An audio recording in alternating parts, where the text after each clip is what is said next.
Class 8 Science Chapter 6 Combustion and Flame. In this video we are going to discuss about structure of a flame, types of fuels, calorific value of a fuel, harmful effects of using fuel on the environment. First of all, what is flame?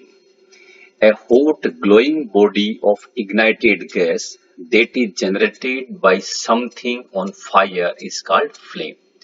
And we can identify the color of the flame. It may be yellow, blue, or sometime it may appear white.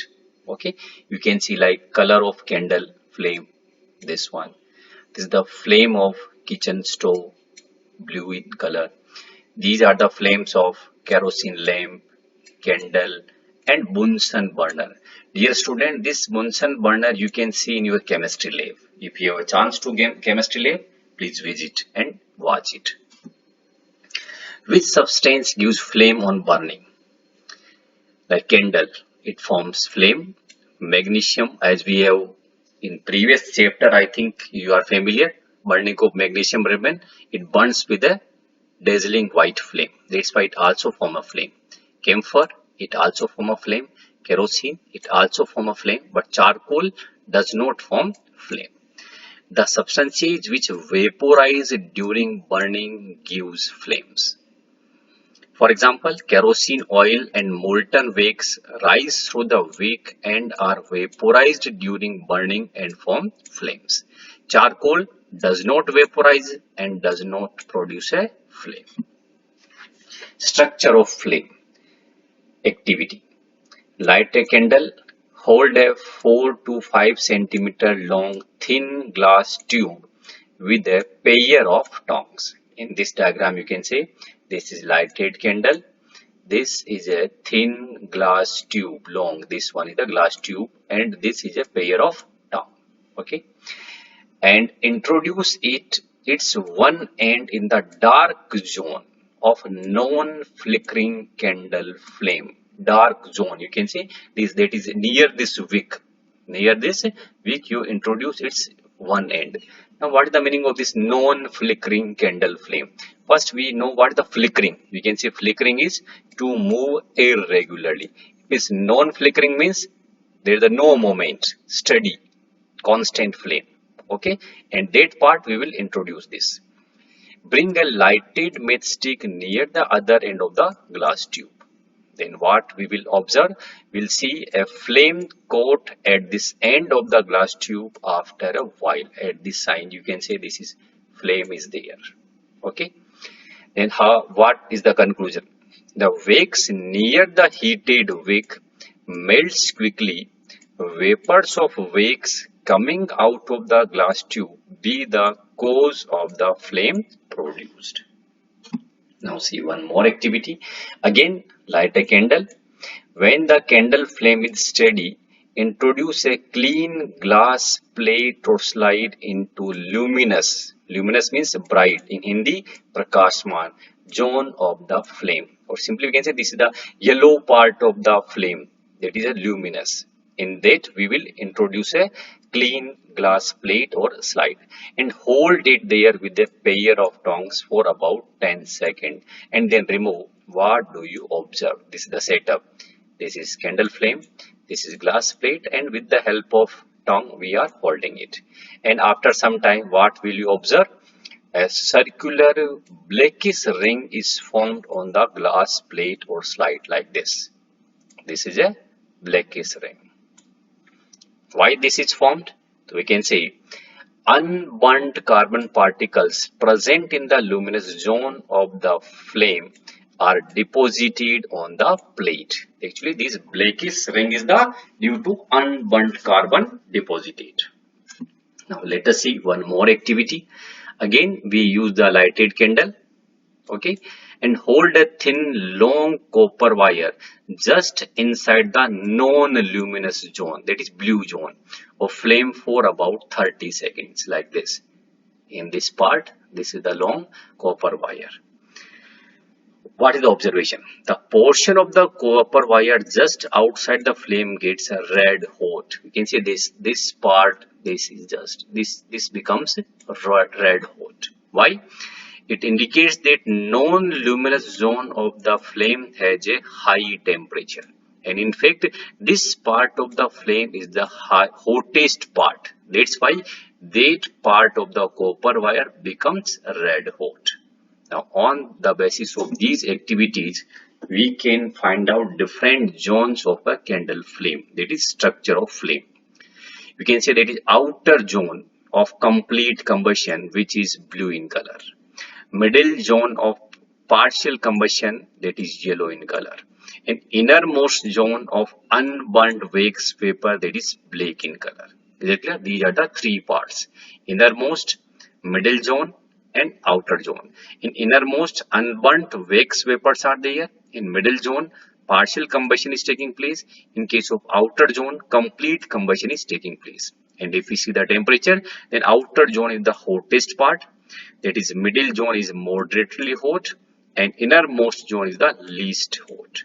Okay, and goldsmith blow the outermost zone of a flame with a metallic blowpipe for melting gold and silver. Why? Because outermost zone is the hottest zone. Now, what is a fuel? And in combustible substances, we also discussed a material used to produce heat or power by burning is called fuel, like wood, charcoal, petrol, kerosene, etc. A good fuel, or we can say ideal fuel, is one which is readily available, is cheap, easy to transport, burns easily in air at a moderate rate, produce a large amount of heat, do not leave behind any undesirable substances, and does not produce gases or residues that pollute the environment. These are the characteristics of ideal fuel. But these characteristics are not found in all the fuels. Okay, according to our use, we can choose which is most suitable for us.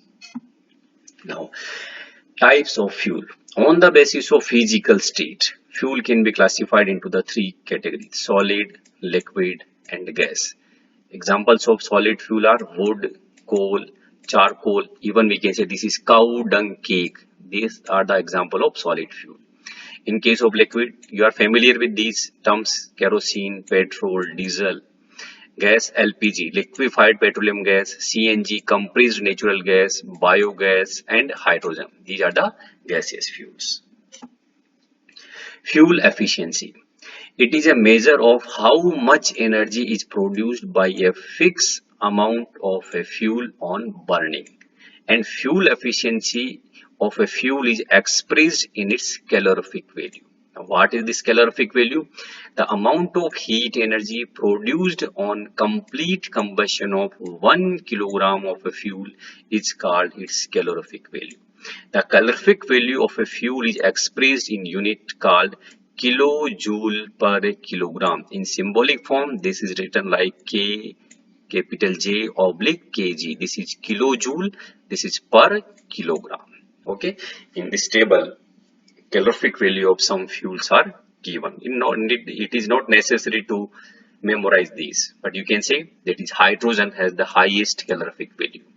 Okay, and this is biogas, LPG, which we are using as a domestic fuel, CNG, compressed natural gas. Again, you can say that is cow dung cake, least calorific value. Wood, again lower. Coal is also lower. Clear? Harmful effects of using fuels on the environment. Okay, we have discussed that what are the harmful effects of fossil fuels. Okay, in the same way, carbon fuels like wood, coal, and petroleum release unburnt carbon particles. Unburnt carbon particles, and these fine particles are dangerous pollutants causing respiratory diseases such as asthma. Okay, this is the first harmful effect. Incomplete combustion of these fuels gives carbon monoxide. Actually, in the insufficient supply of oxygen, incomplete combustion is taking place. Then this gas, carbon monoxide gas, is released, and it is very poisonous gas.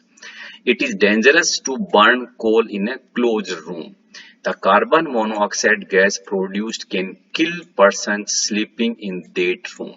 Actually, this gas, carbon monoxide gas, is inhaled by the persons and it reacts with the hemoglobin and it reduces the oxygen carrying capacity of hemoglobin. In this way, it can kill persons sleeping in that room.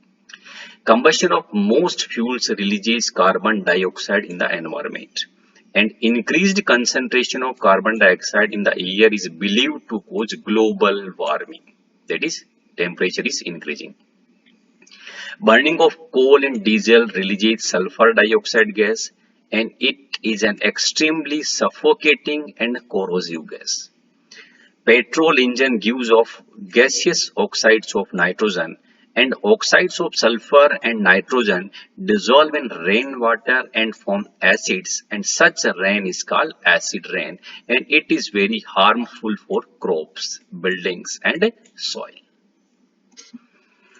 Now, what is the meaning of this global warming?